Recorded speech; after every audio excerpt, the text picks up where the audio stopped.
Good afternoon. My name is Michael Christensen. I am the director of the not-for-profit organization called Go Unite. And in today's video, I'll be sharing highlights from the last section of my article called The Humanoid Robot and the Future of Work.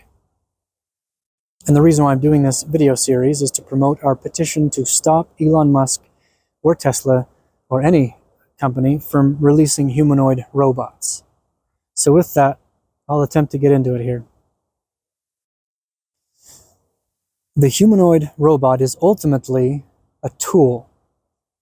And if it's available for us to use, then I think we have the right to use it.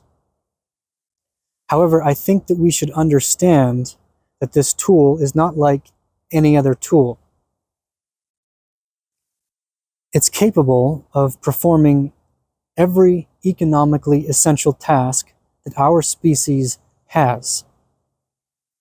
And the reason why it is capable of performing those types of tasks is because it is not a single standalone tool like a hammer or a screwdriver, but rather it is part of a sort of invisible ecosystem of tools. And it interacts seamlessly with the other advanced machines within that ecosystem, machines or tools like what we call artificial intelligence, and the many types of artificial intelligence, as well as other types of sensory input devices that gather real-world data that help train the entire ecosystem. It really is a kind of domain or a frontier that is not like anything or any place that we have been before. And so the real interesting question for me then becomes, why is it that we are allowing our entire species to go into that new domain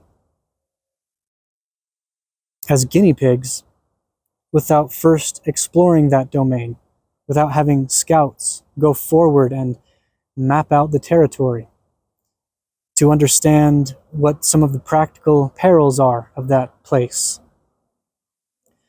and to just generally understand what the nature of work is in that new domain. No smart society has ever gone into a new domain without first mapping it out, without knowing what it might look like, without testing it out first. And I guess the answer to that question, why we're doing that, is because maybe we just don't see it that way. We don't think of it like an invisible new frontier, but rather we just think of it like a new tool,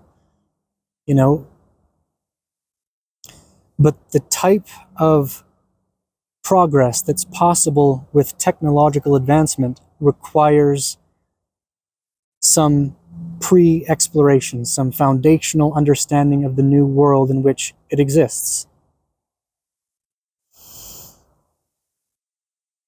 And I don't think that we can or should expect to have automatic progress by simply buying the latest and greatest humanoid robot every time it's put on the shelf for us to buy.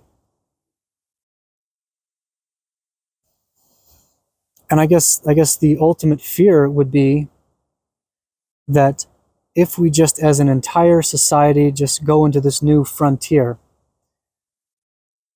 even if we can project upon it some likely perils, and even if we contrive some ideas that might address and somewhat fix those dilemmas, without actually going there first and developing some mastery of this new space,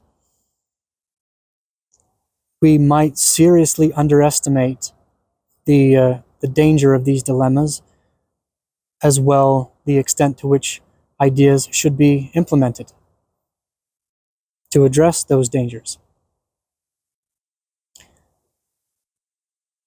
And I guess we could atrophy or dangerously alter our relationship to life, to ourselves, to just this mysterious thing we call work itself, And importantly, we might prohibit ourselves from exercising our right to not choose to use these tools.